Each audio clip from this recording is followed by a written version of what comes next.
Assalamualaikum warahmatullahi wabarakatuh. Perkenalkan, nama saya Holilur Rahman dari mahasiswa Hukum Keluarga Islam semester 5 Sekolah Tinggi Agama Islam Darunaja. Baik, di sini saya ingin memaparkan sedikit mengenai hukum acara perdata. Hukum acara perdata, silabus hukum acara perdata ke-9. Pelaksanaan putusan hakim atau eksekusi. Yang pertama ada eksekusi, kemudian putusan hakim berkekuatan hukum tetap, jenis-jenis eksekusi dalam hukum perdata, pelaksanaan eksekusi, dan penangguhan eksekusi. Eksekusi putusan adalah pelaksanaan atas keputusan hakim yang sudah memiliki kekuatan hukum tetap. Putusan yang telah memiliki kekuatan hukum tetap tersebut harus merupakan keputusan yang bersifat kondemnatoir atau putusan yang memiliki amar putus hukum. Pihak yang dinyatakan bersalah dihukum untuk melakukan sesuatu. Pelaksanaan putusan hakim bertujuan agar dapat terrealisasi prestasi yang harus dilakukan oleh pihak yang terancam dalam putusan. Kemudian selanjutnya, tiga sifat putusan hakim. Yang pertama ada putusan deklaratoir, bersifat menerangkan atau menetapkan suatu keadaan saja. Kemudian putusan konstitutif, bersifat menciptakan atau menghapus keadaan hukum tertentu. Kemudian putusan kondemnatoir, bersifat menghukum. Selanjutnya, putusan hakim berkekuatan hukum tetap. Putusan hakim ini disebut putusan inkrag van gewicht, adalah putusan pengadilan negeri yang diterima kedua pihak yang berperkara. Kemudian atas putusan ini dilakukan upaya banding atau kasasi. Putusan perdamaian, akta van deging.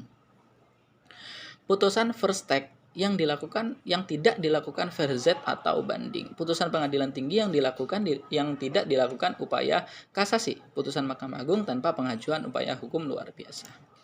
Kemudian selanjutnya putusan hakim non executable. Putusan hakim berkekuatan hukum tetap yang dapat dilakukan eksekusi hanya pada putusan hakim yang bersifat kondemnatoir, bersifat menghukum salah satu pihak yang berperkara. Untuk putusan yang tidak dapat dilakukan eksekusi disebut sebagai putusan hakim non-executable.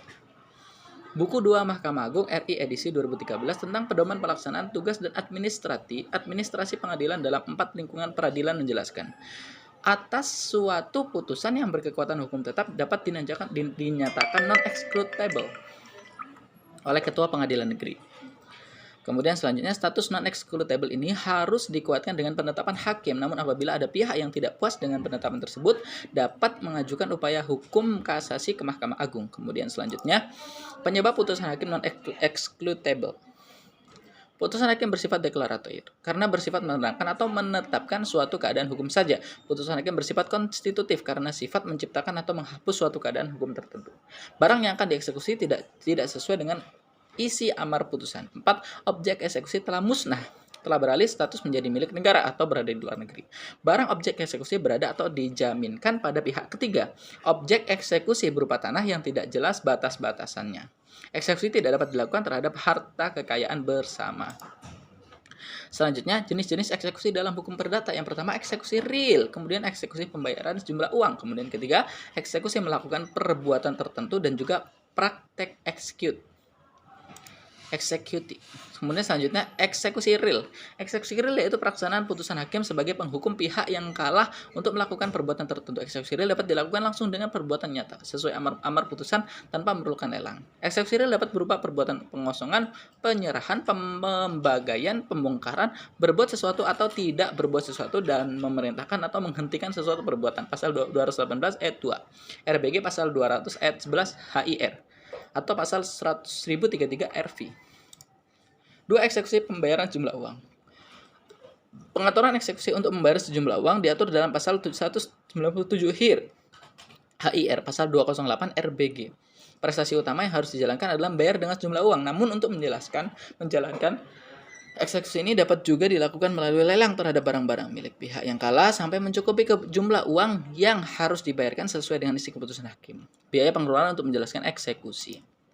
Eksekusi melakukan perbuatan tertentu. Eksekusi melakukan perbuatan tertentu diatur dalam pasal 225 HIR atau pasal 259 RBG.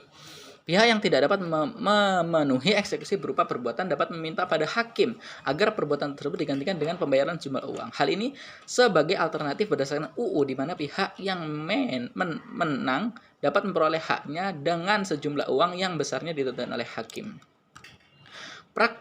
Parat execute Part execute atau eksekusi langsung, pelaksanaan prestasi yang dilakukan kreditur yang menjual barang-barang milik debitur. Praktik execute dapat dilakukan tanpa putusan ketua pengadilan, tanpa harus mengikuti aturan khusus dalam hukum acara, serta tidak perlu melibatkan jurusita. Dalam pelaksanaannya, walaupun sudah ada hak part execute pada kreditur, sering terjadi debitur mengajukan perlawanan ke pengadilan terhadap rencana eksekusi tersebut. Namun karena pelaksanaan part execute tidak berdasarkan dasar hukum eksekusi pasal 224 HIR dan 258 RBG, maka eksekusi ini dapat dikategorikan merupakan eksekusi di luar prosedur acara perdata. Selanjutnya, pelaksanaan eksekusi. Pelaksanaan eksekusi terhadap putusan berkekuatan hukum tetap dapat dilakukan secara paksa ataupun sukarela. Apabila pihak yang kalah tidak bersedia melaksanakan isi putusan secara sukarela, maka pihak yang menang dapat mengajukan permohonan eksekusi kepada ketua pengadilan di mana perkaranya diputuskan. Dasar hukum pasal 195 HIR. Pelaksanaan eksekusi. Putusan untuk melakukan suatu perbuatan apabila tidak dilaksanakan sukarela, maka pelaksanaannya dapat dengan membayar sejumlah uang. Pasal 225 HIR, pasal 259 RBG. Putusan untuk membayar sejumlah uang apabila tidak dilaksanakan sukarela, maka pelaksanaannya dapat digantikan dengan cara melelang barang yang disita milik pihak yang kalah. Pasal 200 HIR, pasal 214 sampai dengan pasal 224 RBG. Putusan di mana tergugat dihukum untuk menyerahkan suatu barang. Misalnya sebidang tanah, dilaksanakan oleh jurusita yang disaksikan oleh pejabat setempat. Apabila diperlukan dengan bantuan alat kekuasaan negara lain, kepolisian, dan lain-lain. Kemudian syarat-syarat sahnya eksekusi. Putusan telah berkekuatan hukum tetap pasal 180 HIR dan pasal 224 HIR dan mengandung amar condemnatoir. 2. Pengajuan permohonan eksekusi pada ketua pengadilan negeri. 3. Adanya peringatan eksekusi dari ketua PN kepada termohon eksekusi agar ia melaksanakan putusan secara sukarela dalam tempo 8 hari sejak peringatan tersebut. Adanya surat pemerintah eksekusi dari ketua PN kepada panitia atau jurusita untuk menjalankan eksekusi. Adanya berita acara eksekusi, syarat formal keabsahan eksekusi diatur dalam pasal 197 ayat 4 HIR, pasal 209 ayat 4 RBG agar pejabat pelaksana eksekusi membuat berita acara eksekusi. Kemudian selanjutnya, pelaksanaan eksekusi real, pasal 1033 RV. Jurusita bersama 2 orang saksi menuju lokasi objek eksekusi, menunggu kehadiran pejabat terkait. Satuan keamanan, permohon dan termohon eksekusi. Jurusita membacakan surat penetapan perintah eksekusi. Jurusita membuat berita acara pelaksanaan eksekusi. Jurusita dan 2 saksi menandatangani berita acara yang menyebutkan secara rinci barang-barang yang dieksekusi, jenis, bentuk, letak, batas-batas, dan ukurannya. Pelaksanaan eksekusi real, pasal 1033 RV. Eksekusi dilakukan mudah dan sederhana seperti pengosongan dan penyerahan tanah atau bangunan pada jurusita dan termohon eksekusi kemudian meninggalkan tanah atau bangunan tersebut. Jurusita menyerahkan barang-barang tereksekusi kepada permohon eksekusi. Jurusita membuat salinan berita acara eksekusi yang disampaikan kepada ketua pengadilan, pemohon dan termohon eksekusi, petugas register dan bagian arsip. Kemudian selanjutnya, pelaksanaan eksekusi pembayaran sejumlah uang dilakukan dengan prosedur lelang. Penjual barang terbuka untuk umum baik secara langsung maupun melalui media elektronis dengan cara penawaran harga secara lisan dan atau tertulis yang didahului dengan usaha mengumpulkan peminat. Penjualan lelang seringkali dilakukan bila pembagian harta atau barang tidak dapat dilakukan secara in natura. Pelaksanaan lelang untuk barang-barang tersita dilakukan dengan pemohon ketua pengadilan selaku penjual kepada kantor pelayanan piutang dan lelang negara KP2LN. 3. Pelaksanaan eksekusi melakukan perbuatan tertentu, contohnya eksekusi dengan tindakan sita eksekutorial. Sita eksekutorial atau sita eksekusi berhubungan dengan pelaksanaan putusan hakim berkekuatan hukum tetap karena pihak yang tergugat tidak mampu melaksanakan putusan secara sukarela meskipun pengadilan memperingatkan. Sita eksekusi dilakukan pada tahap proses sebagai berikut. 1. Perkara yang bersangkutan mempunyai putusan berkekuatan hukum tetap. Kemudian penyitaan dilakukan pada tahap proses eksekusi.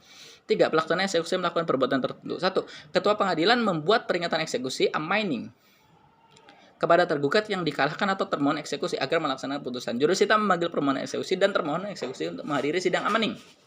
Unmanning. Jika tertenggang waktu unmanning terlampaui 8 hari, sedang termohon eksekusi tidak mau melaksanakan putusan dengan sukarela, ketua pengadilan mengeluarkan penetapan perintah kepada panitera atau jurusita untuk melaksanakan sita eksekusi eksekutorial baselek. Pelaksanaan eksekusi melakukan perbuatan tertentu. Proses pelaksanaan sita eksekusi dilakukan dengan mendahulukan barang-barang bergerak. Apabila tidak mencukupi, maka sita eksekutorial dilakukan terhadap barang-barang tidak bergerak. Pelaksanaan sita eksekusi yang telah berkekuatan hukum mengikat berdaya eksekutorial.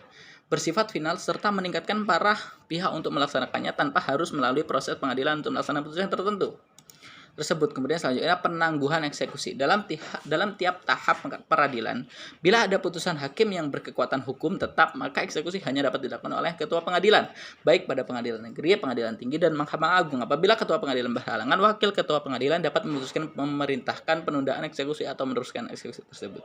Wewenang pelaksanakan atau penangguhan eksekusi pada puncak tertinggi ada pada Ketua Mahkamah Agung. Namun dalam hal Ketua Mahkamah Agung berhalangan, wewenang akan ada pada Wakil Ketua Mahkamah Agung.